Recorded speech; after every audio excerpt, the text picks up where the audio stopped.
Michael Jordan is considered by many to be the GOAT in the history of the NBA. On the court, he's a ruthless, offensive assassin who doesn't shy away from taking any shots. The same can be said when he's off the court, too. Because of his hyper-competitive nature, Jordan isn't afraid of voicing his opinions or getting in people's faces. He also isn't afraid of taking the frowned-upon path if it brings him success. Unsurprisingly, there's a considerable number of entertaining anecdotes from teammates and opponents that detail just how mean Jordan actually was. So today, we'll list down 10 times MJ disrespected other NBA players and just went too far. But first, a simple reminder on how to enter our brand new giveaway. We will be giving away either an iPhone X Max, the new iPad mini, or a MacBook Pro. It's all your choice. So be sure to leave a like, comment the keyword, subscribe, and turn on notifications to enter the giveaway. It's really that simple. We're starting this list with him destroying Muggsy Bogues' career. He doesn't care how big you are, or in Muggsy Bogues' case, how small you are. At 5'3" Muggsy overcame insurmountable odds to make it to the NBA as the shortest player ever. He gained a reputation as a strong, determined, quick on-ball defender who loved guarding players full court. This was the hand-check area that favored defensive players. According to Bulls assistant coach Johnny Bach, during the 1995 NBA playoffs, the Chicago Bulls were facing the young and talented Charlotte Hornets in the first round. During a crucial moment in Game 4, with the Bulls up 2-1 in the series, Bogues had the ball during crunch time with MJ checking him.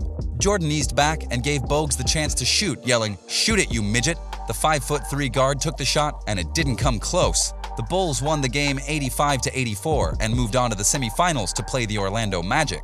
According to Bach, Bogues told him that his game was never the same after this encounter. Whether or not Jordan was the primary reason for this is up for debate. Next up is the time when he was challenging Chief. As one of the big three in the Boston Celtics 80s dynasty with Larry Bird and Kevin McHale, Robert Parrish was a proven leader. The 7-foot center, nicknamed the Chief, had won multiple championships at that point and commanded the respect of everyone around him. Well, everyone but Michael Jordan. Parrish was part of the 1996-1997 Chicago Bulls in the middle of Jordan's second three-peat. Instead of welcoming him with open arms, Jordan responded quite differently. In one of his first practices with the Bulls, Parrish botched one of the plays and was amused to find Jordan jawing at him just inches from his face. "I told him, I'm not as enamored with you as these other guys. I've got some rings too," Parrish recalled. At that point he told me, "I'm gonna kick your ass." I took one step closer and said, "No, you really aren't." After that, he didn't bother me. As journalist Kurt Helen states, by that point, Jordan was an established leader whose style was intimidation and pressure. Jordan was the ultimate alpha male who let you get away with nothing. And apparently that included future Hall of Famers. Next up, shooting down Rodney McRae.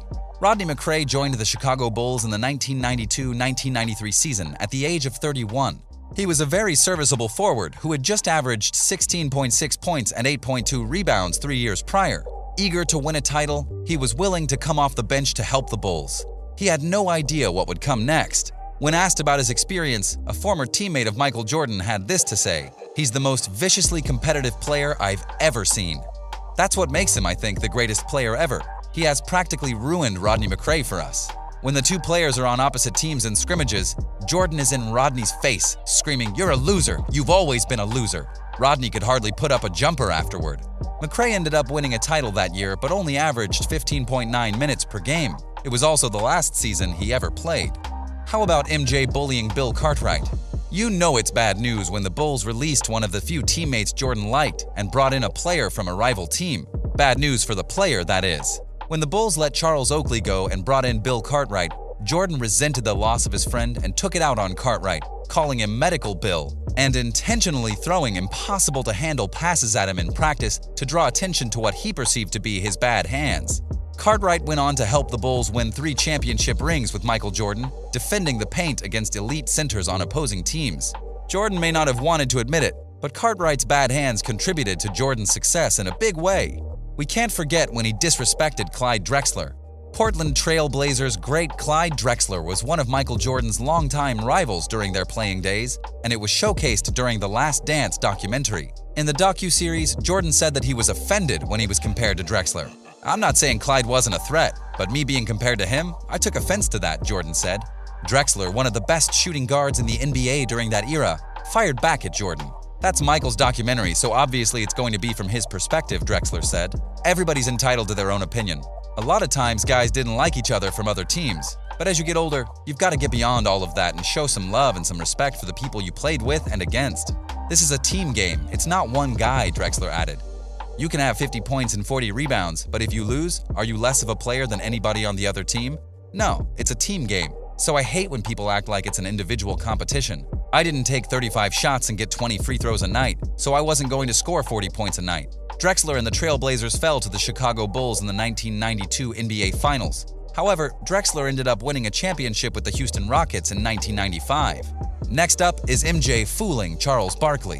The 1993 NBA Finals was a showdown between two of the NBA's biggest superstars of all time, Charles Barkley of the Phoenix Suns and Michael Jordan of the Bulls. They were also great friends who went golfing together in the middle of the championship series. According to Bulls assistant coach Johnny Bach, the day before Game 4 of the Bulls-Suns Finals with the Bulls leading the series 2-1, Michael and Charles Barkley went golfing. They played 48 holes of golf, and Michael bought Charles a $20,000 diamond earring. Johnny asked MJ, "What did you do all that for?"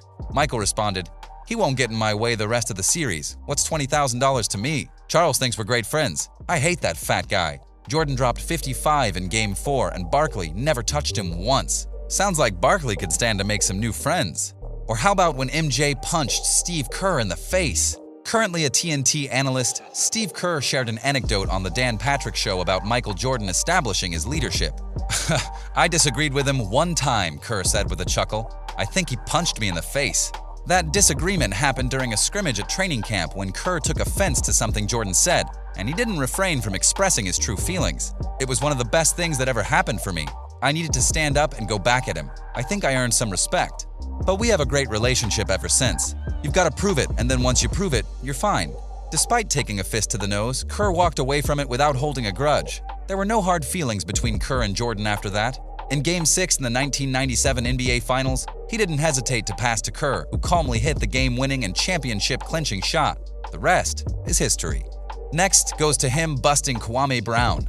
Kwame Brown has become one of the biggest NBA draft busts of all time. He stands as one example of young, talented phenoms who never lived up to their hype.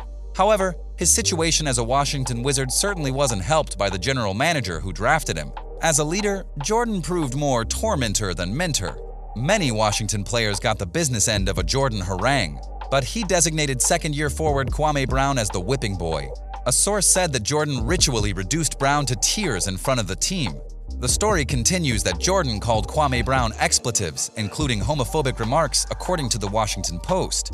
Not only did Jordan hurt teammates, but he also insulted his own players as a GM as well. Next is that Iverson managed to get disrespected during their first meeting. Known for one of the filthiest moves the NBA has ever seen, former Philadelphia 76ers star Allen Iverson routinely shook his defender with his patented crossover, a quick left-right-left dribble that was a major weapon in his repertoire.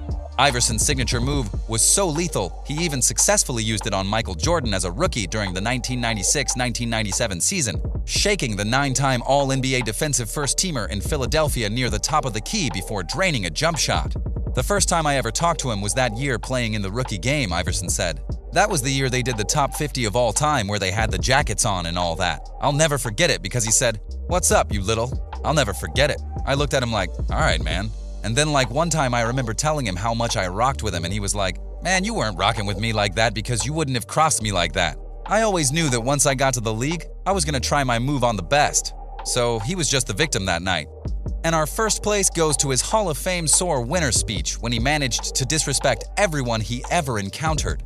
This is the one story that you can be sure is 100% true. The Hall of Fame acceptance speech is one that is supposed to be heartfelt and modest. It's supposed to be a reflection on good NBA memories and an opportunity to thank friends and family who have helped along the way. The key phrase, "supposed to be," apparently doesn't pertain to Michael Jordan. At least the speech came from his heart. And through this 23-minute cringe-a-thon, Jordan exposed to the world what went through his mind and how he felt. As columnist Rick Riley of ESPN wrote, "Nobody was spared, including his high school coach, his high school teammate, his college coach, two of his pro coaches, his college roommate, his pro owner, his pro general manager, the man who was presenting him that evening, even his kids." Jordan blasted almost everyone and everything in his life, including the Hall of Fame itself, and found time for only 6 thank yous. It was typical Michael Jordan at his best. Anyway, I'm sure that there are much more occasions of his disrespectful behavior. However, these are some of the most memorable ones. Thanks for watching the video.